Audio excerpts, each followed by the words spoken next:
Hello, I'm Bret Blevins, and this is my new YouTube channel, and this is our first experiment really to see how this is going to work. But what I have here today are a set of character designs. Well, actually they're little emblems of these characters, and I started with the roughs that were already done. As you can see, they're in gray. I roughed those out probably in Sketchbook Pro. Then I took it into Mega Studio, or as it's now called Clip Studio, to do the inking. And that's what you're seeing here. Speeded up, of course. How I wish I could work this fast.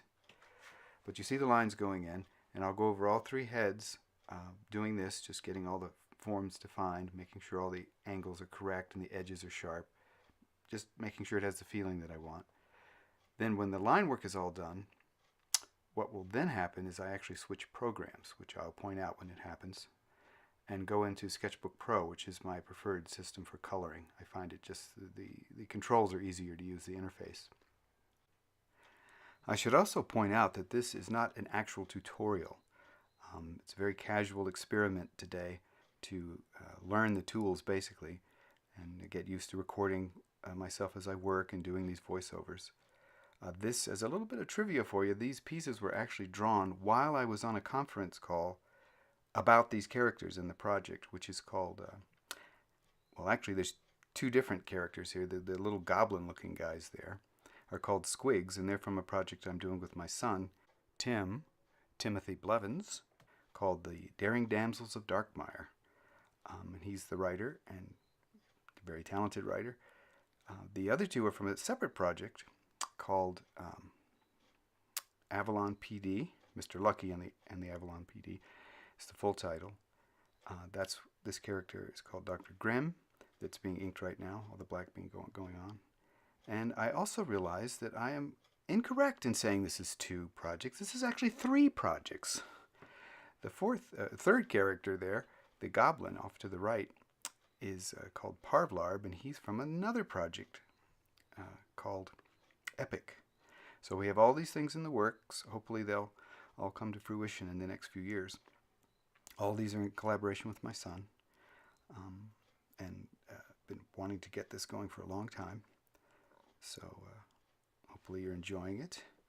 And we're almost to the point here where we're going to switch programs, I think.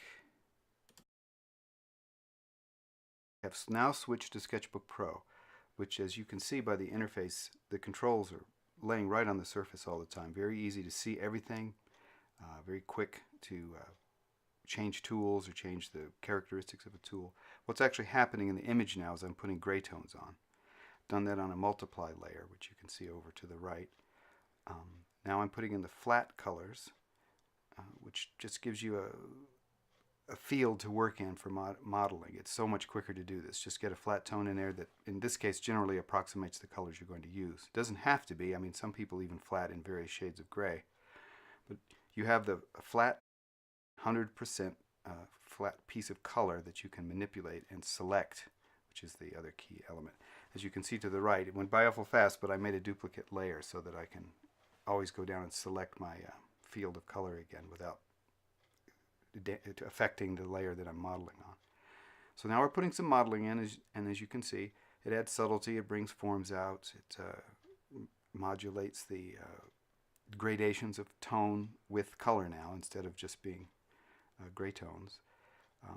Always keeping it harmonized. The main thing is to make it clear, effective, and hopefully fun to look at. So we'll carry on with this a little bit, and you can watch that happening. If you'd like to find out more about these projects, there's a Facebook page called Bret Blevins Productions, which has lots of information about all of them, and links to other pages detailing specifics. And speaking of specifics, I suppose I should mention that all of this work is being done on a Cintiq.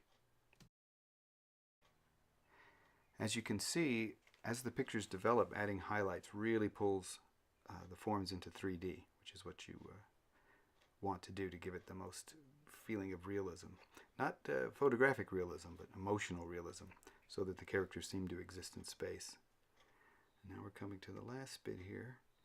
And the colors are fairly simple on this, these two characters in this one circle here, because the style of the entire project is a little simpler, a little bit more cartoony, more graphic. So the proportions are less realistic here, as you can see.